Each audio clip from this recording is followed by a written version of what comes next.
Баршаңызға Алланың сәлемі болсын.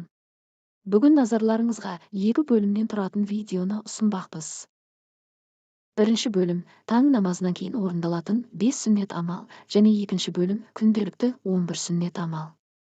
Пайдалы болады деген ойдамын, қабыл алыңыздар. Күн қанша ерте басталса, сонша сіз көп ісіңізді жасап үлгересіз, әрі күн соншалықты жемісті өтетіндігін байқаған боларсыз. Ерте тұру және таңғы уақытқа деген ерекше көзқарас біздің асыл дінімізбен ұсынылған. Иман келтіргендер үшін ерекше берекелі уақыт бар. Бұл уақыт таң намазынан кейінгі кез. Осы уақыт жөнінде пайғамбарымыз Мұхаммед оған Алланың игілігі мен сәлемі болсын былай айтқан болатын: «Уа, Алла, таңғы уақытта менің үмбетіме береке бер». Сіздердің назарларыңызға таң намазынан кейін орындалатын әрі жаңа күнге ниеттендіретін бірнеше сүннетті ұсынамыз. Алланы еске алу. Хадисте былай келтірілген: намаз оқып болған соң, орнында қалып Алланы еске алатын кез келген адам үшін періштелер Алладан ол үшін кешірім сұрауын үзбейді екен. Періштелер: Алла оны кешірші, Алла оған рахымыңды төкші деп дұға етеді. Ал басқа хадисте былай айтылған: кімде-кім таң намазын оқып болып, орнында қалып, күн шыққанша Алланы еске алса, ал күн шыққан соң 2 ракағат намаз оқыса, ол толықтай кіші және үлкен қажылық өтегендей сауап алады. Духа намазы. Духа намазы ерікті түрде оқылатын нәпіл намаз. Оны күн шыққаннан кейін 20 минуттан соң әрі бесін намазына 45 минут қалғанға дейін оқуға болады. Духа намазын оқу күннің сәтті өтуінің кепілі. Хадисте былай айтылған: 2 ракағат духа намазын оқуда табандылық танытқан адамның теңіздің көбігіндей көп кіші күнәлары болса да кешіріледі. Ал басқа хадисте былай келтірілген: жұмақта духа қақпасы бар. Қиямет күні хабаршы, духа намазын оқығандар қайда? Мынау сендер кіретін қақпа, Алланың мейірімен осында кіріңдер деп айтады. Үшінші, бұл Құран оқу. Таңғы уақытты Құран оқуға және оның мағынасы жөнінде ойлануға арнаған өте пайдалы. Бұл уақытта адам өзін Құранға ғана арнап күллі әлемнен оңашаланып, сауаптар мен Алла тағаланың разылығына кенелетін кез. Сонымен қатар осы уақыт Құранды жаттауға ең лайық шақ. Қасиетті Құранда Алла тағала былай айтқан: түс қиғаннан түннің қараңғылығына дейін намаз оқы, бесін, екінді, ақшам және жашиық намаздары. Әрі таң намазын оқы. Күдіксіз таң намазына періштелер де қатынасады.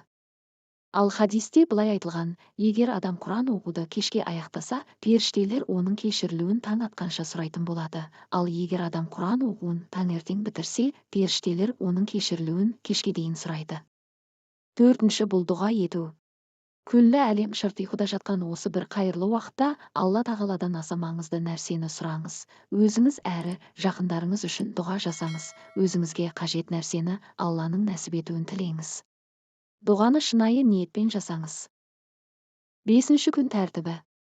Бұл пункт Алла елшісінің сүннетіне жатпайды, дегенмен өз уақытына ұқыпты қараудың белгісі болып табылады. Таң ата келе күні бойы жасайтын істеріңіздің тізімін жасап алыңыз да сол тәртіпке сай әрекет етіңіз, сонда күніңіздің жемісті болып өткенін көресіз. Видеомызды жалғастырмас бұрын маңызды хабарландыру. Қадірлі де құрметті көрермендер, ең жақсы дұғалар қайда десек, әрине бұл Құрандағы дұғалар. Сондықтан сіздер үшін арнайы жинақталған Құрандағы 40 дұға электронды кітапшасы сатылымда. Кітапшада ризық, береке, кешірім сұрау, иман байлығы және тағы да басқа тақырыпта дұғалар бар. Бағасы 50% жеңілдікпен бар болғаны 1000 теңге. Қолжетімді, арзан бағада алып үлгеріңіз. Сонымен қатар әр сатып алушыға сыйлыққа 5 керемет электронды кітапша беріледі. Олар пайғамбарлар дұғалары, кешірім сұрау дұғалары, мыңдаған сауабы бар 6 салауат, ризық арттырудың 15 жолы мен ризық пен береке туралы 25 дұға. Асығыңыз, мүмкіндікті жіберіп алмаңыз. Экранда көрсетілген нөмірге жеңілдік сөзін жазыңыз да төлем жасап электронды кітапшаларды бірден алыңыз. Мұхаммед пайғамбарымыздың оған Алланың игілігі мен сәлемі болсын әр сүннеті біз үшін өте маңызды. Сүннет бұл барлығымыз үшін өмірді пайдалы әрі жақсы өткізуде керемет нұсқаулық болмақ. Алла елшісінің өзі былай деген: кім менің сүннетімді жаңғыртса, сол мені жақсы көреді. Ал мені жақсы көрген жан жұмақта менімен бірге болады. Осы видеода біз Алла елшісінің күнделікті өмірге қажетті 11 сүннетіне тоқталмақпыз. Бірінші бұл ерте жатып, ерте тұру. Біздің ұйқы режиміміз күндізгі жұмыстағы белсенділігімізге тікелей әсер етеді. Таң намазынан кейінгі таңғы уақыт берекелі уақыт болып табылады. Жаңа күнді құлшылықтан бастасаңыз күні бойы көңіліңіз көтеріңкі болып, көп нәрсеге үлгересіз. Бірақ ерте тұру үшін ерте жату қажет. Айша анамыз пайғамбарымыздың ұйықтау режимі туралы. Ол әдетте ұйықтауға ерте жатып, түннің соңғы бөлігінде тәһәжжүд намазын оқу үшін оянатын, содан кейін таң намазына дейін ұйықтайтын деген. Екінші сүннет жиі күлу. Ибн Жас, мен Алла елшісінен көп күлетін ешкімді көрген жоқпын деген. Ғалымдар адам жиі күлген кезде оның ағзасында табиғи антидепрессант серотонин гормонының мөлшері артып, адамға жақсы ықпал ететінін дәлелдеген. Біз күлкінің өзіміз бен айналамыздағы адамдарға әсерін тиісінше бағалай бермейміз. Бірақ жиі күлу деген сөз арсыз күлкі деген сөз емес. Келесі сүннет мисуак пайдалану. Алла елшісі, егер үмбетіме қиындық тудырмас болғанда, оларға әр құлшылық алдында мисуак пайдалануды бұйырар едім деген. Мисуактың пайдалы қасиеті көп. Ауыз қуысындағы бактерияларды жояды және өзі қымбат тұрмайды. Сондықтан да бұл сүннетті орындау қиынға түспесе керек. Төртінші сүннет шашты майлау.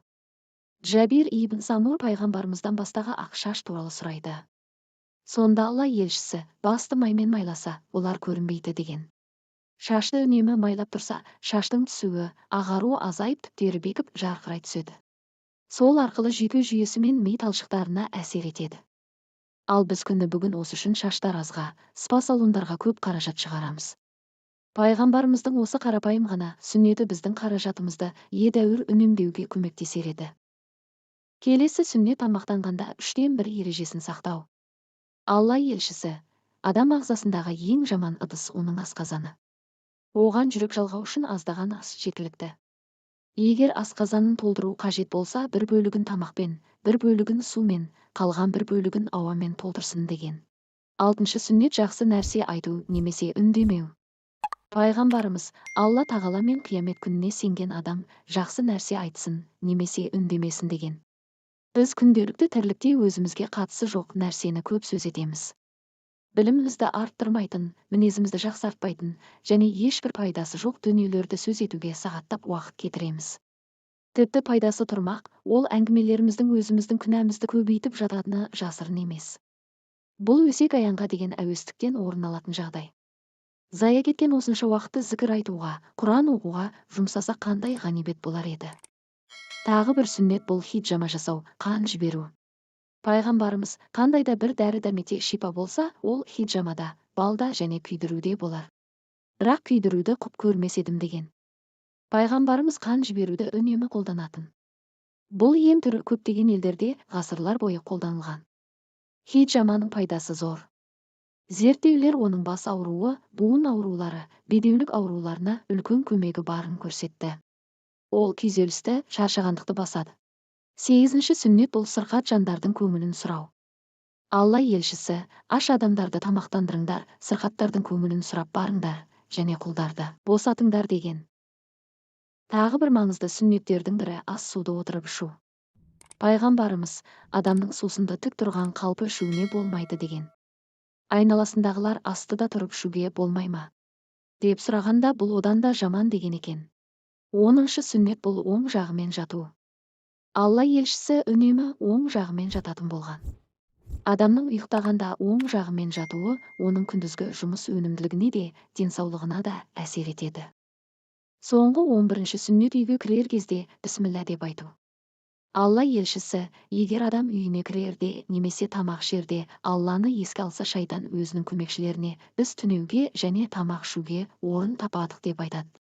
Егер адам Алланы еске алмастан үйіне кірсе, шайтан бізге түнейтін орын бар дейді, және тамақ ішерде Алланы еске алуды ұмытса, шайтан біз түнейтін орын таптық, сондай-ақ тамақ таптық дейді деген. Осындай күнделікті орындайтын сүннет амалдар бар екенін біреулер білсе, біреулер білмес.